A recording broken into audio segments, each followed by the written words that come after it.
Laing Cebuana na usab ang atong atangan nga mao'y marepresentar sa Pilipinas alang sa umaabot nga Miss Asia USA 2022 nga ipaygayon karong buwan sa Nobyembre. Siya si Fatima Osmeña, kinsa usa ka nurse ug nisalmot sa umaabot nga beauty pageant.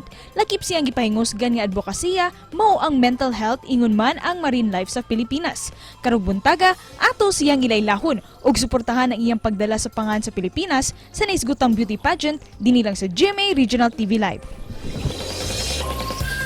Kapuso karong buntaga atong ilahon kining Sugbuana nga mo representar sa nasod sa himuong Miss Asia USA pageant. Makauban nato karong buntaga Fatima Osmeña. Mayong buntag ug maupay na aga Miss Fatima. Kumusta? Welcome sa GMA Regional TV Live. Thank you so much. Thank you so much for having me and maayong buntag ninyong tanan. Daghang salamat sa pag-uban namo karong buntaga. Kumusta man karong buntaga? Unsa man kunoy makapamotivate nimo matagbangon nimo kada adlaw? Of course, I'm gonna start by motivating, of course, with my family and also by accomplishing my goals in life. We've learned nga ikaw ang moapil, mo representar nya kanato sa Miss Asia USA pageant. Isip usa ka Sugbuanon. Unsa may rason nganong gusto kang moapil sa ani nga maong kompetisyon? Well, of course, I want to gain experience by joining this pageant. And of course, I want to make my country proud and to promote my advocacy, which is mental health awareness and also preserving our marine life. May we know, Miss Fatima, unsa ning Miss Asia USA nga pageant? Unsa may nakalahi niini sa uban nga mga kompetisyon? So Kanisha, Miss Asia USA is the premier cultural pageant for Asian women. So they're tracing the ancestry within the 58 countries. Unsa may imong preparations for the pageant? So akong preparation in the pageant as a beginner with no history for modeling, even with pageantry. So I just want to keep myself ready physically, mentally, emotionally, and of course, financially. Parte po. Ang ano day, Miss Fatima, by the way, nga mang nainteresado man ka nga moapil ani nga maong international pageant?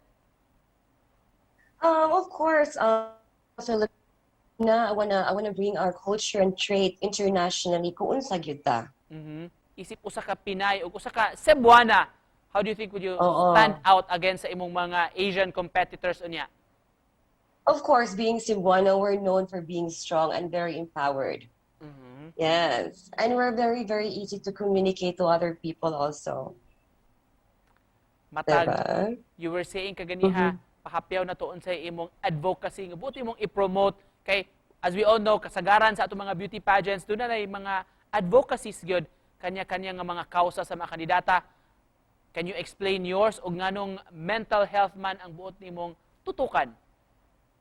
Of course, being a nurse, I'm going to support mental health awareness. And being a Filipina, I want to also support our Philippine tourism for preserving our marine life, which is I'm supporting right now for this upcoming event for coral reef rehabilitation, the one that collaborating for this event is by Ugly Grouper Scuba Divers, Lions Club, AFP, PNP, Seeds for Calm, and Save Maribago Bay.